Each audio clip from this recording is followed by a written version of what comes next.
The mystery of Ishmael. Yes. Now, this is prophetic. This has affected every one of our lives. I mean, to this day, you're talking about news reports, is all linked to a mystery that goes back to the tents of Abraham. And it's amazing. The whole world, the piece of the world hangs on a mystery that happened in this desert dweller tent with these two sons.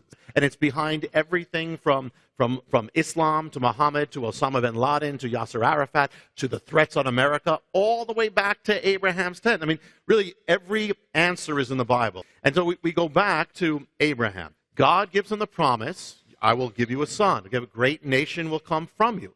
But as we know, Sarah, he comes up with an idea. Well, God's not doing it, so you know what? We got to help God out, and that's always a danger sign. We're going to help God out, and you go into the handmaid Hagar, and you'll have a baby through her because I can't have a baby. So he does, and what happens comes out Ishmael. Here's Abraham's firstborn son, Ishmael. Now, Ishmael, he is there for years before there's anybody else. He is viewed as the heir to Abraham. When God speaks to Abraham and says, I'm going to do a great thing, what Abraham says is, yes, Ishmael will be the one. So everybody thought it was Ishmael. Everybody thought Ishmael was the one of the promise, including Abraham, Hagar had to have, Sarah had to have. So they thought this was the way. So he's growing up as the one. Now, at one point, God gives a prophecy concerning Ishmael. Now, God promises God will make Ishmael a great nation as well. He'll give him much. But he also says he'll be wild. He also says his sword will be against everybody. His hand will be against everybody. So it's going to be a wild kind of thing going on there with Ishmael. But he's going to be blessed. But the thing is, but keep in mind, now here's what happens. Then, all of a sudden, God comes back and says, now, no, you, Sarah, old Sarah, you are going to have a baby. And Sarah laughs, and God says, Sarah, why'd you laugh? And Sarah says, I didn't laugh. He says, no, you did. And the name of the baby is going to be called Laughter, because they laughed. So in Hebrew, that's Yitzhak, which is Isaac. So you have Ishmael, and you have Isaac. Now, what happens is, because of the conflict between the two sons, it comes to a point where Sarah says, and then God says, no, Abraham, it's okay, it's my will. You're going to have to send away Hagar and Ishmael. Okay, so Hagar and Ishmael go away to the desert. God takes care of them and gives a promise again. He confirms, I'm going to make a great nation. But think of something. We don't usually think about this. Imagine you're Ishmael. Okay, you're Ishmael, and you're growing up as the beloved son of your father, and then all of a sudden comes another child. Now, sibling rivalry is a problem to begin with, but here's another child. Now he's the one. So first of all, what you're going to be feeling? Probably jealousy, probably resentful. Then you lose everything. When you're about 13, you lose everything. You lose the birthright. You lose what looks like your inheritance. You lose your father. You lose all that honored position. You lose all that. And he's just becoming a teenager now. What is that going to do to him? Now, from him come much of the Arab peoples, as we know. There's no question from Ishmael came the Ishmaelites. From the Ishmaelites, there's no question that the blood of the Ishmaelites is throughout the Arab world, whether there's also other blood as well. But we have ancient records from the Babylonians, even from the Assyrians, that link up the Ishmaelites with the Arab peoples. We even have records of Arab peoples before Muhammad, before Islam came, where they said, we are the children of Ishmael. When Muhammad came, he said, I'm from Ishmael, we're from Ishmael. So now, no matter what, they've taken up the mantle of Ishmael. The Arab civilization had some great, wonderful things, and I love Arab people, and I love when they get saved. You know, one of my greatest blessings as a Jewish believer is to find an Arab believer who loves the Lord. It's the most wonderful thing in the world. Amen. But there's a mystery going on throughout history. Clearly, the blood of Ishmael is there among the Arabic world, and the mantle of Ishmael, they've taken up. You know, if you read the Quran, it focuses a lot on Ishmael. It says Ishmael is the one. It says Ishmael, not Isaac. It says Abraham offered up Ishmael. You know, it says Ishmael and Hagar, they came to Mecca. And then Ishmael died in Mecca. You know, the whole thing. So you've got this whole Ishmael thing going on, the spirit of Ishmael, all that. Now, but to understand this, what does this reveal? Number one, about what's happening. Number one, God says, I will make a great nation. So God said that way back 4,000 years ago. He's done it. The Arab peoples are one of the most populous peoples in the world, number one. Mm-hmm. But number two, also, it's telling you from Genesis, from the tents of Abraham, that the destiny of the Arab people is linked to the Jewish people. They're all there together. That's why there's a link between, Arabs and Jews are cousins. You wouldn't know it because the enemy so destroyed this thing and so used it. But in the end, they're going to be back together. In the end, there's a good ending to this. The end of the story, you have Isaac and Ishmael actually together burying Abraham at the end. That's kind of a foreshadow. What else do you see? Ishmael, think about him. He lost his father. Okay, so what do you have in Islam? You have God has no son. They cannot call God Father because they lost the father years ago. And it's kind of like saying, well, if we don't have the father, nobody has a father. You look at the Temple Mount, what do you see? It says God has no son. So it's so much so it's going to be against anyone who says, I'm a child of God. God is my daddy. It's going to be against all that. There's a rage in much of this history. The answer is in Ishmael. Ishmael would have a rage from that time on. He would have an anger from that time on. He'd have a resentment. One of the things about in this, you see this spirit in terrorism. It's a resentment about anybody who has privilege. It's a resentment of anyone who says, I'm loved. It's a resentment against the Jewish. But why? Why against the Jewish people? Because that's Isaac. So it's Ishmael and Isaac. And it's also about America. Because, first of all, if you're born again, if you're a Christian, your link is through Isaac. Messiah is the son of the Father. He's the beloved of the Father. So there's going to be a war against that as well. There's going to be a war against America because you have all that together. You have Jew, you have Christian, and you have what looks like blessing. All those factors that are all explained in the tense of Abraham. You've got a spirit that says, I'm the outcast one, so that leads to radicalism. That leads to, I can't get it this way, so I'm going to get it this way. I'm going to get it by the sword. I'm going to get it by, I'm going to take it back. Why is there such a focus on the land of Israel?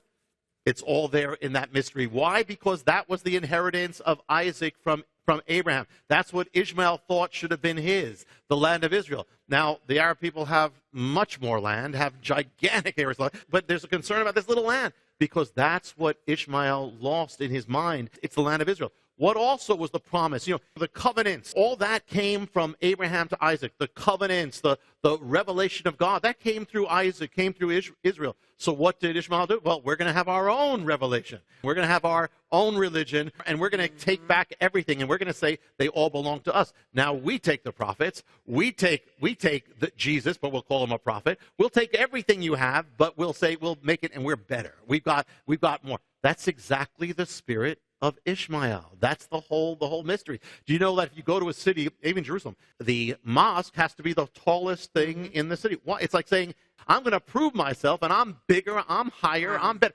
If you've got a tower, I'll bring it down. 9/11. Wow. You have all that, and so it tells us, everything from terrorism to the PLO to Hamas to Hezbollah to Islam to all these things. The answer is there. It all began in the book of beginning, in the tense of Abraham, and everything you see from, the anger, the fury, even suicide bomb. If you feel like, listen, you're outcast, you don't have much value, you're not loved, you're going to prove it by anger. Well, you can do those things. You can blow yourself up and in anger, for that reason. So we need to pray for Ishmael, at the same time. But we have to understand Ishmael. We have to be praying for those who are in Islam. We have to pray for the radical Islamists. We have to pray for all those of the Arab world who don't know the Lord. The ultimate thing is God still loved Ishmael. He still had a promise for Ishmael. And it tells us something in our life that, if you don't look at what God's blessed you, you're going to end up being angry, bitter. You're going to look at all that you don't have. You're going to be putting a curse on your life. As believers, we can sometimes have a spirit of Ishmael. And what I mean is this. We can have a spirit that we are not loved, that we'll never really be loved. We know that the words, we know the theology, but I don't really feel that with God. I'm kind of the outcast. I've been rejected. Well, that's an Ishmael kind of spirit. Right. God doesn't want that because that brings a curse. And God, therefore it says the antidote is God so loved us, he gave his beloved son that we could be beloved too. It says, live your life as beloved children. Now, meaning you may not have been a beloved child. Doesn't matter. Live your life now as a beloved child because you happen to be that, but live as if you were because you are that. The answer to so much in our own life is that we find who we are in God, which is to his beloved children, that we can say, not just that we can call him Father, but it says you will call him Abba, which isn't Father, it's Daddy, Daddy, Daddy that. Yeah. And so that's it. So the whole world hangs on what happened with Abraham and these two little sons. I mean, way back. I mean, the Bible has every answer and every explanation. We must pray and we must love Ishmael. We must share the gospel with Ishmael. God's by his grace. I've actually met eyewitnesses who have literally seen visions throughout the Arab world truly of Jesus. God is showing people who don't know him at all literally visions of Jesus, and they're getting saved. We need to pray that the veil of Ishmael will be removed, and that he and Isaac will join hands again in the God of Abraham. Amen. The book of Genesis in Hebrew, it's Bereshit, which means literally the beginning. It's the beginning of everything. It's the beginning of the fall. You want to see why everything's happening. It's the beginning of the Arab-Israeli conflict. It's the beginning of all. It's the beginning of the promises of Messiah. Everything is there. The answer is in God, in everything. There's nothing outside of God. The answer is, we're still being affected because God gives his word. I mean, the fact that the Jewish people still exist, that should not be at all. They should have been gone thousands of years ago. But they exist because God said it. They're in the news because God said it. God is behind the news. So basically you're saying ISIS is connected to Ishmael. Yes, absolutely. Absolutely. I mean, so is the PLO, so is Hezbollah, so is Hamas, so is Osama bin Laden, so is Saddam Hussein. All of that, clearly, I mean, even they themselves will say they're linked to Ishmael. But I don't think they understand all that means. But that the beginning is all there. And it kind of also tells us something. I mean, and God will redeem it, and the Arab people are a great people. But at the same time, it also tells you something else. Don't try to help God out. Do God's will. That's do God's good. will. Be patient. He'll do it his way, and you'll be used with it. But and have faith too as well. That's with it. But yes, and notice something too.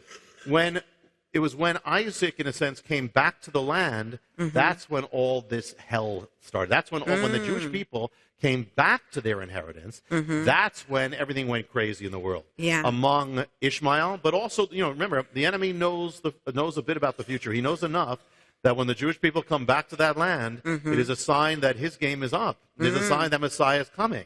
So that's why the whole world is in an uproar. That's why the United Nations has voted to condemn Israel. That's why there's all this terrorism. That's why, because the enemy is crazy. It's not about, ultimately, it's not Ishmael. Ultimately, it's the enemy behind that. And he will stir up anything he can. He will stir it up.